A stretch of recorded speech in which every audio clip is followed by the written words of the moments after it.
This is the 2021 Honda Accord Sport. If you've opened your eyes within the last decade or so, you have noticed that the SUV has become the dominant form of transportation for Americans. There was a time, however, when the Accord here was the best-selling car in the country. These days, it doesn't even make the top 10. It should. Why? Let's find out. The Honda Accord is older than a lot of people watching this video. This is actually the mid-cycle refresh of the 10th generation Accord. A lot of people, myself included, feel that the Accord defines the mid-size family sedan segment. The main competitors are Toyota Camry, Nissan Altima, Mazda 6, Hyundai Sonata, the Kia K5, and the Subaru Legacy. So who's shopping for this car? It's a mid-size family sedan. So if you have a mid-size family and you don't feel the need to buy an SUV, this could be the perfect car for you. But even if you're all by yourself, there's a lot of great things about the Accord, especially how well it drives.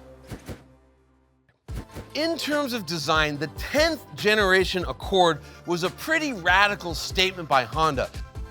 As far as the grille goes, I like it. It's a strong face. Now, one thing that when it came out kind of drove me a little crazy was Honda decided the cars that do have adaptive cruise control, this rectangle here, that's the radar sensor, and they're just gonna leave it exposed. It bothered me for a while, but then it was one of those function over form things, and I've grown to like it. As I've grown to like the headlights, which they're a little overwrought. They'd probably be more at home on like an Acura, but it's cool. I like it. It gives the front end a lot of character.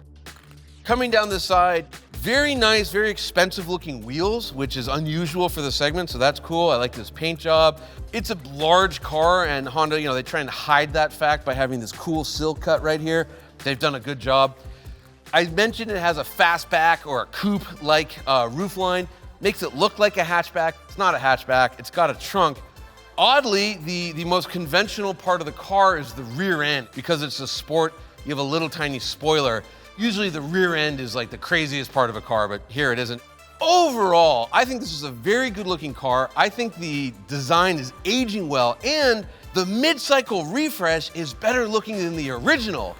And that's odd because usually the opposite is true. If the outside of the Accord is daring, the inside is pedestrian. It's not bad, there's nothing wrong with it, it's just nothing to write home about.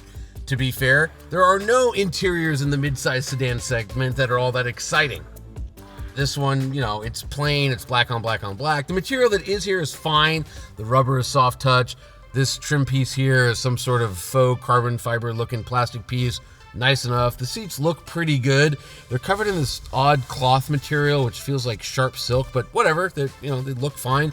We've got some bright work. The big news here on the Accord is, you got this nice looking touchscreen. Works very well. It's quick. You can see it can jump through the menus very fast. They have some buttons, actual physical buttons to bring you back. The greatest thing though is there's a volume knob and a tuning knob. Yay! For a long time, Hondas were touchscreen only, which was so annoying because it's so hard to precisely adjust volume while you're driving. With a knob, it's really easy. You know exactly what to do. Same for tuning. So good job, Honda. What's really important about the inside of the Accord though is it's huge. It's a mid-size car, but it feels like you're in a full-size car. The rear seat is cavernous, and the Accord has the largest trunk in the segment. Performance is where the Honda Accord Sport really shines. And I'm not just talking about the stuff in a straight line that you can measure. I'm talking about the whole package. There's a driving quality to this car that is simply absent from the competition. The Accord, it transcends the segment in terms of actual performance. Under the hood, 2-liter turbocharged inline 4-cylinder engine, 252 horsepower, 273 pound-feet of torque. That's hooked up to a 10-speed automatic transmission. It drives the front wheels. I should point out that that's the same engine you will find in the Honda Civic Type R. It's been detuned a little bit, meaning you could ship it if you want to.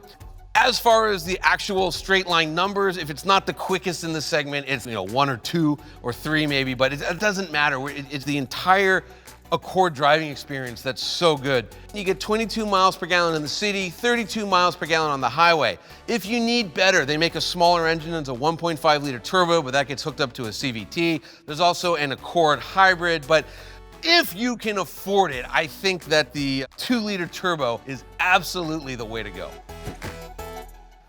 The Honda Accord is as safe to drive as it is wonderful to drive because it has a 5-star all-around crash rating, and the IIHS has named it a 2021 Top Safety Pick Plus. The Honda Accord comes standard with all sorts of active safety features, such as adaptive cruise control and emergency collision braking. And what that means is, if you're about to hit the car in front of you, the Accord stops itself. It's good looking, it's great to drive, it's very safe, but how much? Well, I think value is actually where the Accord Sport shines the brightest. You can get into a base Accord for just under $26,000, but to move up to the big engine with this 10-speed automatic transmission, including about $400 for the Sonic Gray paint here, this car is $33,500. I think this thing is a steal. If there's one thing I want you to know about the 2021 Honda Accord Sport, it's that I can't think of a reason to buy another car in this segment. I said it before, I'll say it again, the Honda Accord transcends the mid-size family sedan segment. The competition they were aiming for here, and some of them they got here, they got here, maybe one or two were here, but the Accord came in here, and now with the mid-cycle refresh, it's up here. It's my favorite car in this segment. This is MotorTrend's top-ranked mid-size family sedan. I'll just say it, the Honda Accord, it's that good. To see vehicle rankings and a complete buyer's guide, please visit motortrend.com/cars.